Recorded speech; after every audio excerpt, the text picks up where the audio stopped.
नवीन वर्षाच्या स्वागताच्या जल्लोषातच बुलढाणा जिल्ह्यात शेतकऱ्यांचा संताप उफाळून आला आहे। चिखली पंचायत समितीसमोर शेतकऱ्यांनी तीव्र आंदोलन छेडलं असून एकाच व्यक्तीने शासनाच्या योजनेतून 2 वेळा विहिरीचा लाभ घेतल्याचा गंभीर आरोप करण्यात आला आहे। या कथित दुबार लाभामुळे खरे आणि गरजू शेतकरी योजनांपासून वंचित राहत असल्याचा आरोप आंदोलकांनी केला आहे। बुलढाणा जिल्ह्यातील चिखली पंचायत समितीसमोर शेतकऱ्यांनी जोरदार आंदोलन केलंय। एकाच व्यक्तीने शासनाच्या विशेष घटक योजनेअंतर्गत 2 वेळा विहिरीचा लाभ घेतल्याचा आरोप शेतकऱ्यांनी केला आहे। आंदोलकांच्या म्हणण्यानुसार प्रल्हाद कचरू शेजोळ राहणार जिल्हा बुलढाणा यांनी सन 2002-2003 मध्ये मेहकर पंचायत समिती अंतर्गत विहिरीचा लाभ घेतला होता।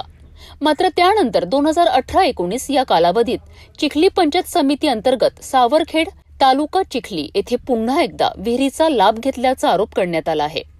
आंदोलकांचा आरोप आहे की बनावट कागदपत्रे आणि खोटी माहिती सादर करून शासनाची दिशाभूल करण्यात आली आहे। या दुबार लाभामुळे अनेक गरजू शेतकऱ्यांना शासनाच्या योजनांपासून वंचित राहावं लागतं आहे।